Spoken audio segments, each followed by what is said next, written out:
कल कुछ लोगों के प्रश्न थे लेकिन हमारे साथी हमें दे नहीं पाए थे। पीछे बताए, मेहनत मजदूरी से कमाया जाता है, लेकिन ऐसा धन भी बीमारी में, आग में, कहीं राजदंड में चला जाता है। क्यों?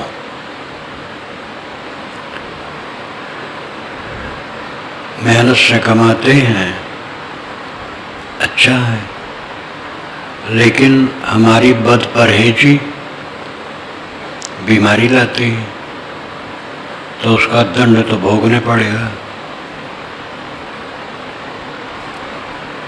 बदपरहेजी, असंयम कहीं जानबूझ करके होता है और कहीं अनजान में होता है, लेकिन जान में अनजान में जैसे भी हो उसका फल भोगना है।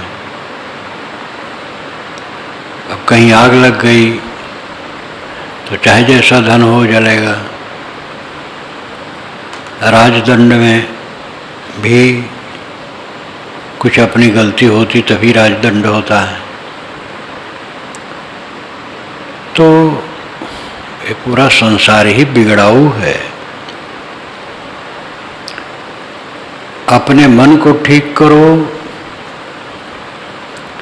और कमाई सही करो, किसी को ठग करके नहीं।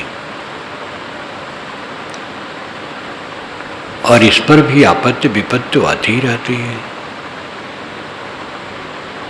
उसको सहने की जरूरत है। समझ जाने पर भी काम, क्रोध, लोभ, मोह बने हैं। समझ जाना काफी नहीं है, समझ करके प्रयोग करना काफी है। काम वासना है, देहाभिमान के कारण अनादि काल से हम देह बुद्धि वाले हैं और काम भोग जीवन का परम आनंद माने बैठे हैं। उसका मूल है देहाभिमान, और देह क्या है? कूड़ा कचरा, नरक पूरा। देह जैसी है वैसे उसको समझो, विचारो, चिंतन करो, अध्यास टूटेगा, काम वासना घटेगी। अभ्यास करते करते काम वासना निर्मूल हो जाएगी। ये एक दिन के परिश्रम का परिणाम नहीं होता है, लगातार करते करते होता है। ऐसे क्रोध, लोभ, मोह जितने दुर्गुण हैं हमारे बनाए हैं, और जिस मार्ग से हम उसको बनाए हैं, इस मार्ग से चलकर उस मार्ग को उलट देना है, फिर वो मिटेंगे। जिन जिन कारणों से जो कार्य बनता है, उन कारणों को छोड़ देने पर वो कार्य नहीं बनता है।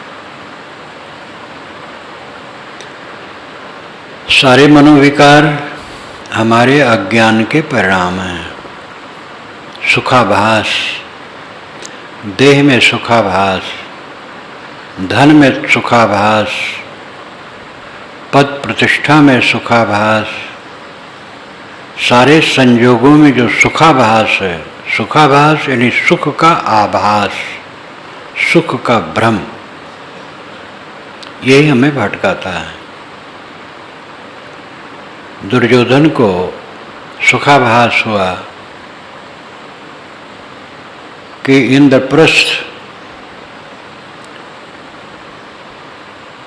को छीन करके, पांडवों का जो इंद्रप्रस्थ है छीन करके हम एक राज्य करें तब सुखी होंगे, और धोखा देके छीना। और फिर भी शर्त हुई तो शर्त को भी नहीं माना। 12 वर्ष वनवास, 1 वर्ष अज्ञातवास करके आए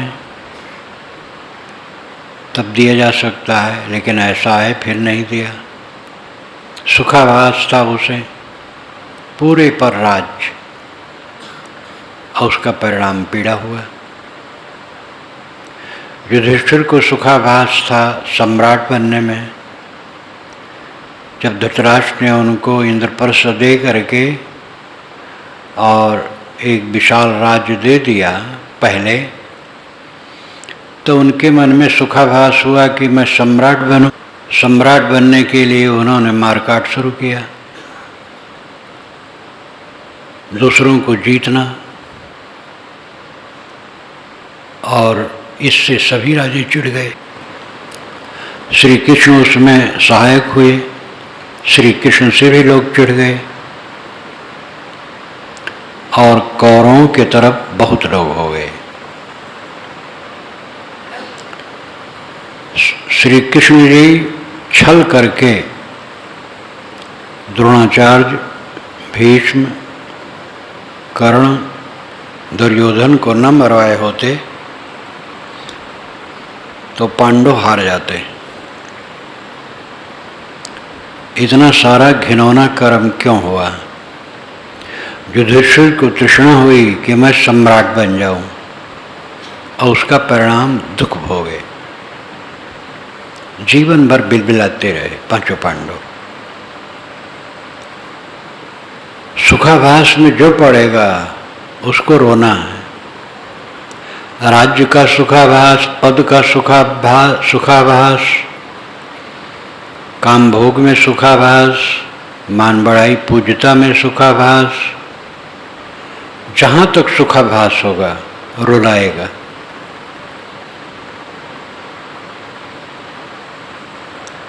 ये सुखाभास का त्याग कल्याण है। सुख का आभास, जड़ दृश्यों में सुख का आभास, ये हमें रुलाता है। संयोग जनित सुख दुख है। संयोग होता है विषयों का, जड़ पदार्थों का, और उसमें जो सुख मानेगा वो दुख पाएगा। संयोग रहित सुख असली सुख है, वो समाधि सुख है, शांति सुख है, कैवल्य अद्वैत निराधार का सुख है, असंग का सुख है। इस पर बोध हो, मनन हो, चिंतन हो, निरंतर परिश्रम हो, तब धीरे धीरे होता है। मानसिक विकारों का कबाड़ तो हम अनाद काल से जमा किए हैं, और ये शुरुआत है, समझ पाते हैं कुछ, तो समझ पाने मात्र से कुछ नहीं होगा। समझ का उपयोग हो तो धीरे धीरे निश्चित ही दशा आएगी, और ऐसा मन हो जाएगा कि न उसमें काम उदय होगा, न क्रोध उदय होगा, न द्वेष उदय होगा, न ईर्ष्या उदय होगी, न चिंता और दुख उदय होंगे। निर्मल मन, सब समय निर्मल मन, ये अपने परिश्रम का परिणाम है। ध्यान में जिस किसी का भी ध्यान करो, जिसके प्रति श्रद्धा है, किसी महापुरुष का कोई ध्यान करता है, तो अपना मन थोड़ा संतोष पाता है। लेकिन वो आरंभिक है, अंतिम ध्यान है सारा ध्यान खत्म हो जाना, कुछ न सोचना ध्यान है। योगश्चित्त वृत्ति निरोधः, योग दर्शन इसी पर है। अथ योगानुशासनम, ये उसका पहला सूत्र है। अथ अब, योग अनुशासनम, योग का पुनः उपदेश कर रहा हूँ। योगश्चित्त वृत्ति निरोधा दूसरा सूत्र है। योग है चित्त वृत्ति का निरोध, चित्त की वृत्तियां शांत हो जाना योग है। कुछ न सोचना योग है। और जब चित्तवृत्ति शांत हो गई तदा दृष्टु स्वरूपे अवस्थानम, तदा तब दृष्टु दृष्टा की स्वरूपे अपने रूप में अवस्थानम स्थित हो जाती है। जब चित्तवृत्ति शांत हो गई तब आत्मा अपने आप में शांत है। यही अंतिम है। अब इसके बाद नाना प्रकार से योग दर्शन में समझाया गया है, लेकिन मुख्य 2 सूत्र हैं। अथ योगानुशासनम तो एक प्रतिज्ञा है। अब मैं उस योग का उपदेश करने जा रहा हूं जो पहले से चलता आया है। मुख्य 2 सूत्र है। योगश्चित्त वृत्ति निरोध तदा दृष्टु स्वरूपे अवस्थानम। योग है चित्तवृत्ति का शांत हो जाना, तब दृष्टा अपने स्वरूप में स्थित हो जाता है। जब चित्तवृत्ति रहती है तो चित्तवृत्ति के अनुसार अपने को अनुभव करता है। मन में काम वासना आई तो लगता है मैं काममय हूँ, क्रोध आया तो लगता है मैं क्रोधमय हूँ, लोभ आया तो लगता है मैं लोभमय हूँ, दुख आया तो लगता है दुखमय हूँ। और किसी अनुकूल पदार्थ या घटना या व्यक्ति के संबंध में आनंद आया तो लगता है मैं आनंदमय हूँ। जैसी वृत्ति तैसे अनुभव। लेकिन जब सारी वृत्तियां शांत हो गई, न क्लेश है, न आनंद है, न दुख है, न सुख है। सुख दुख से कोई परे परम पद सो पद है सुखदाई। सदगुरु कबीर कहते हैं कि जो परे परम पद है वो सुख दुख से ऊपर है। दुनिया का सुख दुख लाता है और इन दोनों से ऊपर उठ जाने पर स्थिर सुख का अनुभव होता है। सब अभाव करी आप रही, यह जो जाने नहीं पाए, दय सतग्रंथ तिलांजलि सद उपास्य तज जाए। जो ज्ञान वैराग संपन्न सदगुरु की उपासना नहीं करता है, सद उपास तज जाए। सबका अभाव करके अपने आप रहना चाहिए, ऐसा जो नहीं समझता है, सदग्रंथों का अध्ययन नहीं करता है, जिसकी उपासना सही नहीं है, वो कैसे शांति पाएगा।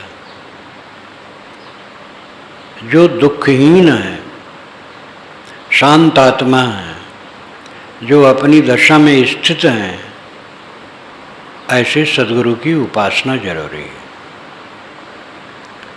सदग्रंथों का अध्ययन करो, ज्ञान के प्रसंग, भक्ति के प्रसंग, वैराग के प्रसंग, इनका मनन करो, तब मन बनेगा। और संतों की वाणी सुनो।